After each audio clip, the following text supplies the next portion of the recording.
A news bulletin back in 1997 would likely have assumed from the strength of the report, and with a suspect publicly identified, that the wheels of justice would turn, and before too long the dashing English poet living on his Irish plot of land would be tried in an Irish courthouse and end up behind bars. I probably assumed the same, until I read a piece in the New Yorker by Irish-American poet John Montague. By that time, 4 years had passed since Sophie's murder.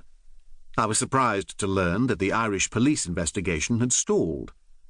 Ian Bailey had been arrested twice, and detectives had come calling at his home on many occasions, but he had never formally been charged with the murder of the beautiful Frenchwoman. Montague had employed Bailey casually as a gardener, and painted a picture of the Englishman that was hardly complimentary. He was violent, narcissistic, and unpredictable. For good measure, Montague was also critical about Bailey's gardening and the bunch of poems Bailey had subjected to Montague's expert opinion. My interest was piqued, so I delved more into the story. Several things stood out. Bailey had an alibi that was almost comical in its uselessness. There was no DNA evidence to speak of, and Sophie's mother was on record as saying that she believed Bailey had killed her daughter. For his part, Bailey had repeatedly insisted that he had never known Sophie Toscan du Plantier.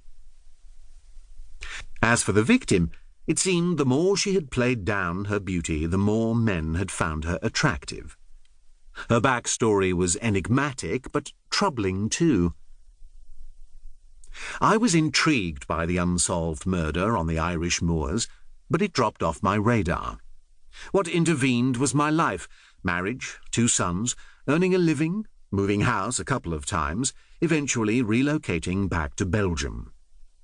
Then one day in November 2014 I got a call from an Irish friend who knew I had an interest in the Sophie case.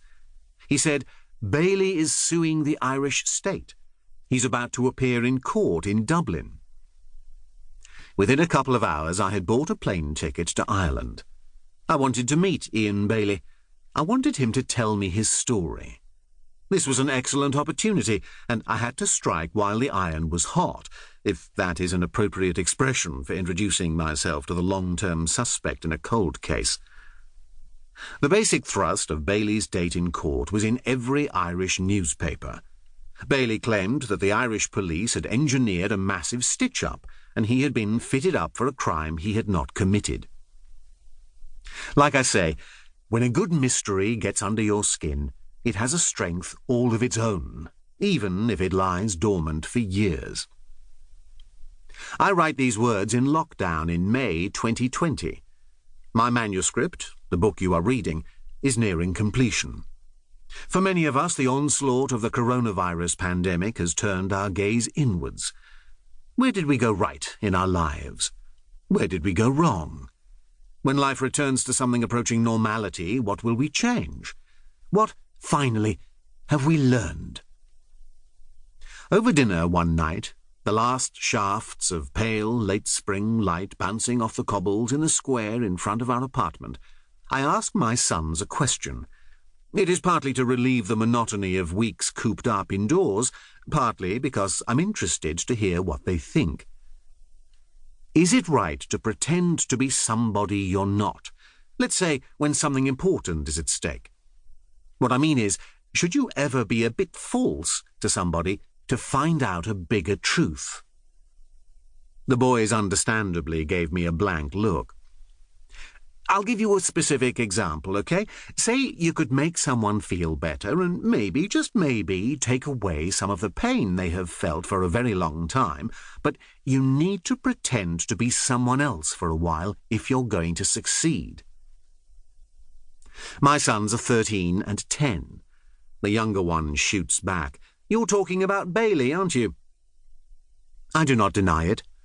Papers on the Sophie Toscan du Plantier murder case, police statements, press cuttings, scribbled notes are strewn around our home. My sons, and my wife too, can see that I have been living the story, inhabiting the puzzle. The boys think for a moment. "No," they say, "they don't see how that would work. You should all..."